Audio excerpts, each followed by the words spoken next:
விஷயம் கேள்விப்பட்டுதான் வந்தீங்களா? ஆமா பாட்டி, மாமாக்கு யதார்த்தமா அப்ப மாமாவே திரும்ப கால் பண்ணி வீட்டுக்கு கிளம்பிட்டோம், ஹாஸ்பிடல் வர. பயப்படுற மாதிரி எதுவும் நடக்காது, வந்து உட்காரு. இப்ப குமரன் என்னதான் சொன்னா? அவனுக்கு போன் அடிச்சு அதெல்லாம் ஒண்ணும் பிரச்சனை இல்ல, பயப்பட வேணான்னு தான் சொன்னாங்களா?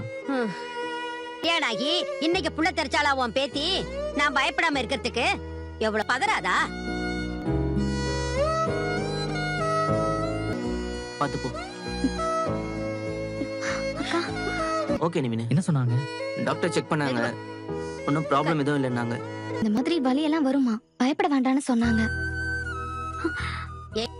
என்னமோ டிப்ரெஷன் சொன்னாங்க மதனி. எது?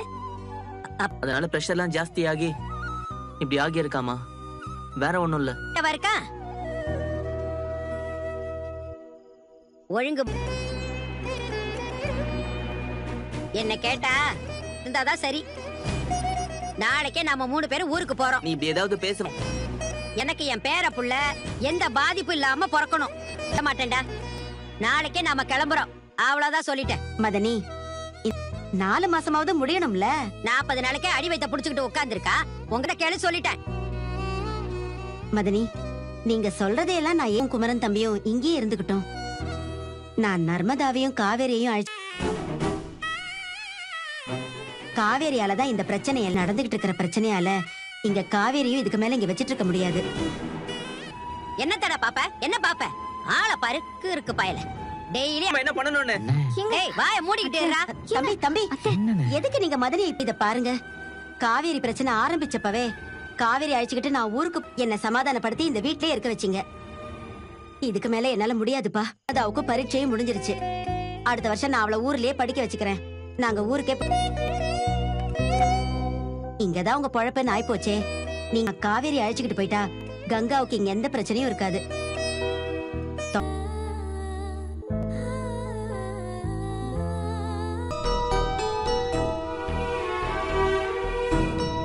என்ன மாறாதா? விஜய் எங்க போலீஸ் ஸ்டேஷன்ல இருக்கா, நேரம் வேற போயிட்டே இருக்கு.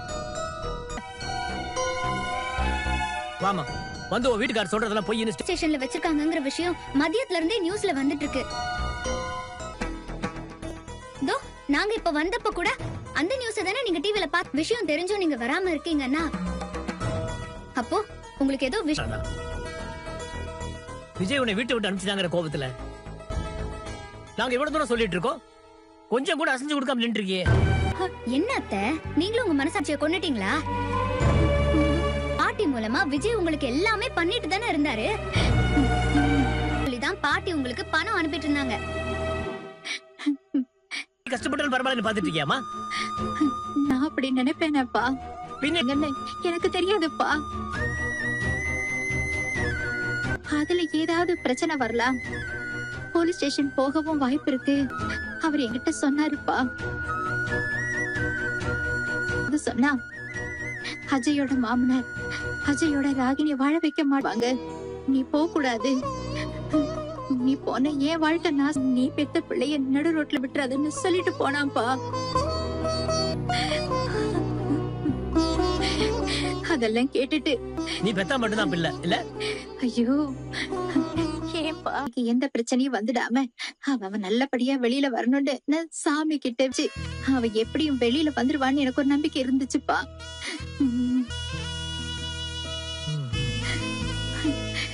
அஜய் இப்படி ஒரு சூழ்நிலையில நான் என்னப்பா பண்ண முடியும்?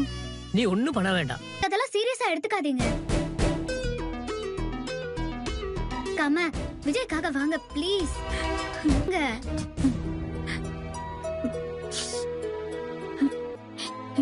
விஜயை வெளியில கொண்டு வர முடியாதாப்பா?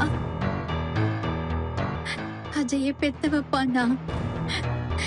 அவ சும்மா சொல்றாக்கு பயமா இருக்குப்பா.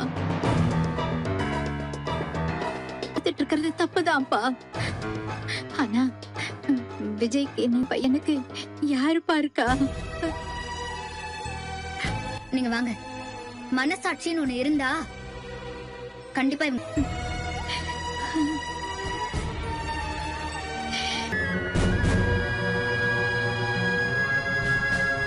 இது பண்ணிக்குவாருன்னு உங்களுக்கு தோணுதா? யாரு பசுபதி தூண்டி விட்டு அந்த பொண்ணு வெண்ணிலாவோட மாமா போய் 2வது என்கொயரின்னு சொல்லி கூட்டிகிட்டு வந்து ரொம்ப நேரம் ஸ்டேஷன்லயும் சும்மா வச்சுக்க கூடாது சார். இப்ப நாங்க ஸ்டேஷன் தான் வந்துட்டு இருக்கோம். நான் வந்து வெண்ணிலாவோட மாமாட்ட பேசி பாக்குறேன். கண்ட்ரோல்ல இருக்காரு. தெரிஞ்சது தானே. நான் வரேங்க, நேர்ல பேசிக்கலாம். சொல்றாரு வெண்ணிலா தரப்புல விஜய் அரெஸ்ட் பண்ண சொல்லி விஜய பத்தி அவளுக்கு நல்லாவே தெரியும். தெரிஞ்சும் அவ இப்படி பண்ற. லாயர் தான் கூப்பிடுறேன். ஓ, என்னன்னு கேளுங்க தாத்தா. மொத்தமா காட்சி எல்லாம் மாறிடும். இதுதான் அவங்க திட்டமும்.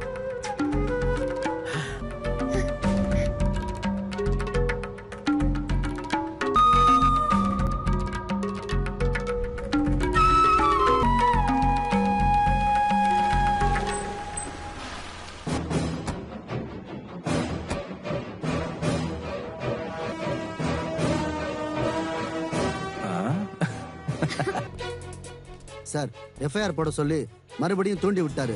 இல்லைன்னா நான் பேசி பாக்குறேன். நீ எங்கே இருமா?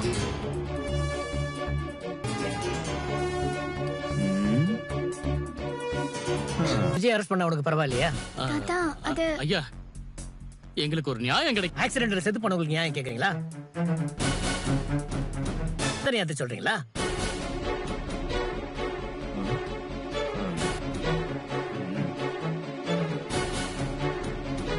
அதெல்லாம் இல்லைங்கய்யா. எங்களுக்கு என் அக்கா மாமா சாவுக்கு நியாயம் தான் வேணும்.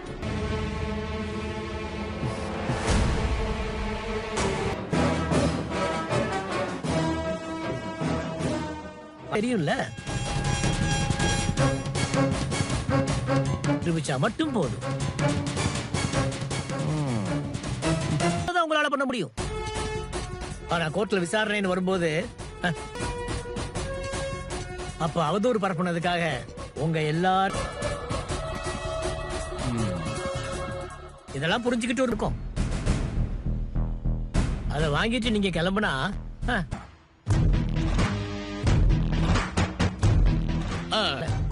இல்ல தாத்தா, இப்படி பேசிட்டு இருக்கிறதெல்லாம் சரியா வராது.